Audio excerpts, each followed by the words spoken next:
Bienvenue à tous dans cette nouvelle vidéo de préparation physique pour le kitesurf. Je m'appelle Lionel et j'aide les kitesurfeuses et kitesurfers à se préparer physiquement pour leur prochaine session ou kite trip.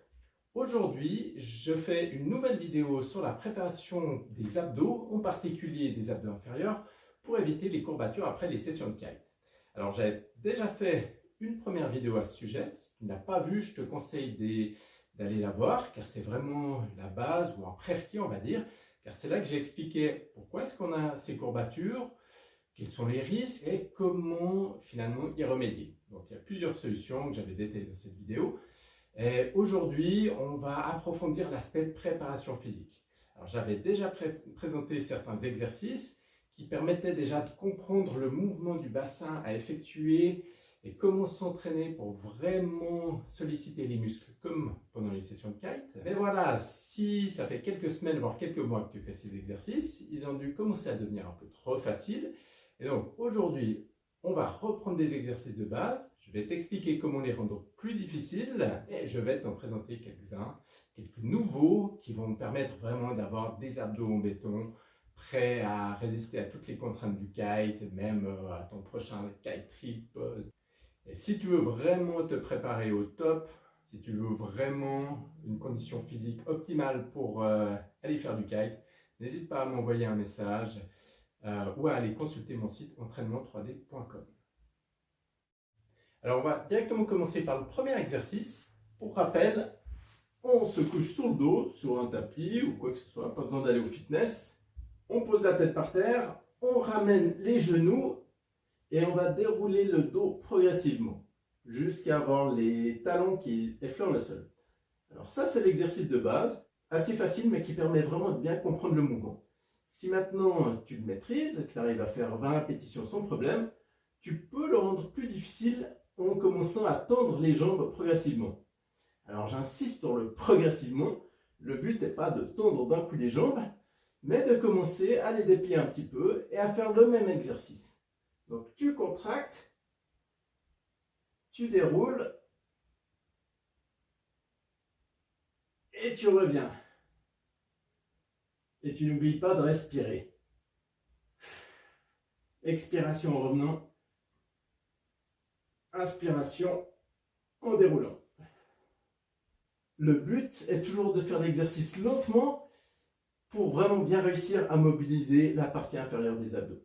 Le but, c'est d'arriver à faire une dizaine de répétitions, entre 10 et 15 répétitions, lentement, de manière maîtrisée. Si tu n'arrives pas à en faire 10, tu peux réfléchir un petit peu les jambes. Si au contraire c'est trop facile, que tu en fais 20, tu peux tendre les jambes un petit peu plus. Pour le deuxième exercice, on va de nouveau s'aider du Swiss ball.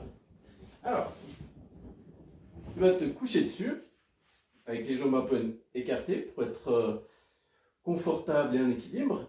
L'exercice de base consistait à contracter les abdos inférieurs pour faire remonter le bassin. Et maintenant, pour rendre l'exercice super complet, on va mettre les mains à hauteur des oreilles, mais sans tirer sur la tête.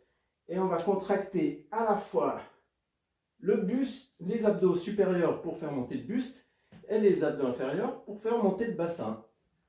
Concrètement, réfléchis, pense toujours à essayer d'appuyer le milieu de ton dos le plus fort possible contre le ballon et naturellement, ça va te faire contracter les abdos et te faire arrondir le ventre. Tu démarres lentement, tu fixes le plafond,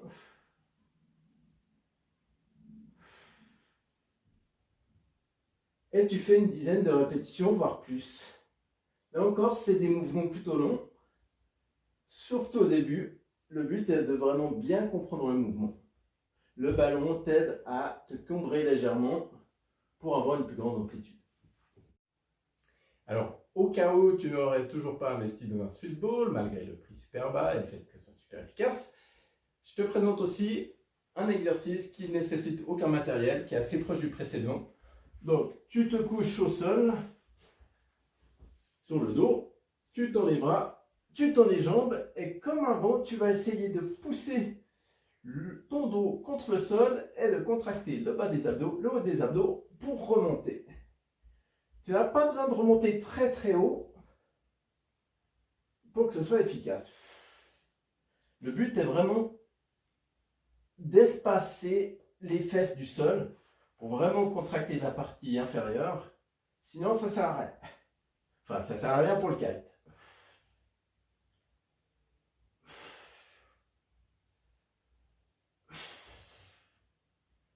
Alors, l'exercice avec le ballon est quand même mieux, parce qu'il permet d'aller un petit peu plus loin, de cambrer légèrement le dos, et en même temps de soutenir ton dos.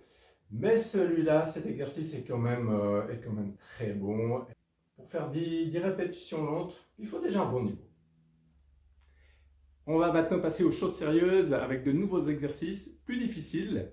Par contre, pour les faire correctement, pour quitter vraiment le kite, il faudra faire le mouvement juste. Et pour ça, il faudra bien maîtriser les exercices précédents. Donc, ne brûle pas les étapes. Une fois que tu arrives à faire les exercices précédents de manière assez facile, tu arrives à faire une bonne dizaine de répétitions, tu vas pouvoir passer à cela. Je vais m'aider de ce qu'on appelle des paradips, ou barres parallèles si on préfère. Les dips, c'est cet exercice, mais on ne va pas en faire aujourd'hui. Ces barres, je vais t'expliquer aussi dans 2 minutes comment les remplacer si tu n'en as pas. Elles vont juste permettre de se mettre en extension, de cambrer très légèrement, de contracter un petit peu les fessiers, d'écarter un peu les genoux et ensuite de remonter les genoux légèrement devant soi.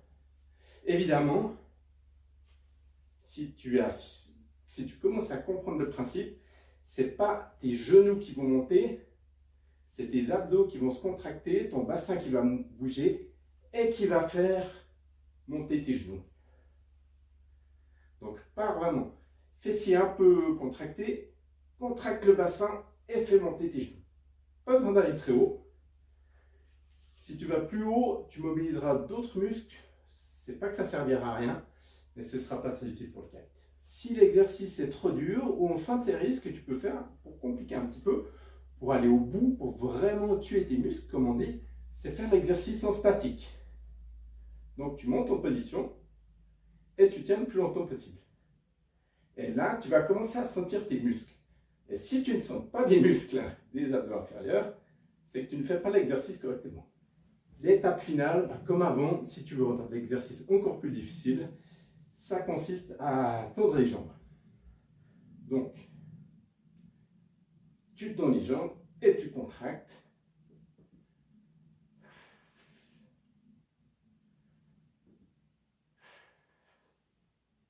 Et tu tiens. Alors, cet exercice est vraiment super efficace pour les abdos quand il est bien fait. Le souci que tu vas rencontrer au début, peut-être, c'est que tes bras vont fatiguer avant tes abdos.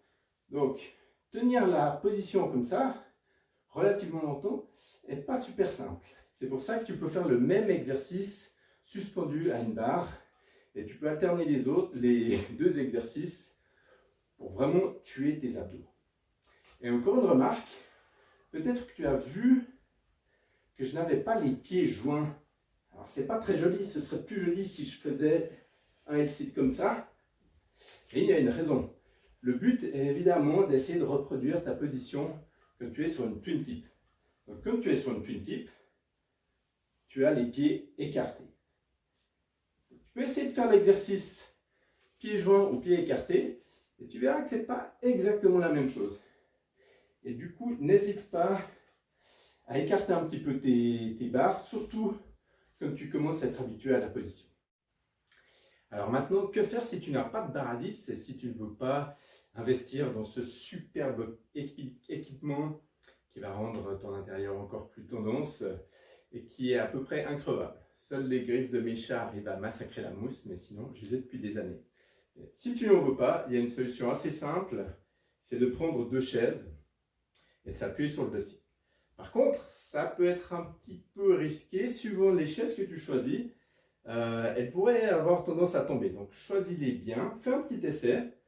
Appuie-toi dessus. Essaye de lever les pieds, pas trop. Voir si ça tient, voir si ça bouge. Si ça ne bouge pas, si tu te sens confiance, eh ben, tu peux commencer à les utiliser et à faire tes exercices comme avant.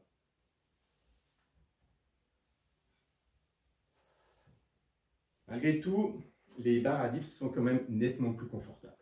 Et comme je disais avant, elles servent quand même à beaucoup de choses. Voilà, tu sais à peu près tout ce qu'il y a à savoir pour avoir des abdos en béton, être à la star du kite être la star de la plage, à coup sûr. Si la vidéo t'a plu, si elle t'a été utile, ce serait vraiment sympa si tu pouvais liker, c'est super motivant pour moi. Et si tu as besoin d'un coup de main, n'hésite pas à m'envoyer un message ou à laisser tes questions en commentaire. Je me ferai une joie d'y répondre. Je vais prochainement m'attaquer à la partie jambes. Donc, comment avoir des jambes en béton, aussi bien endurantes qu'explosives pour le kite. Donc, si tu ne veux pas rater ces vidéos, n'oublie pas de t'abonner à la chaîne. Merci d'avoir regardé jusqu'au bout. Je te souhaite beaucoup de bons, beaucoup de bonnes sessions et à bientôt. Ciao!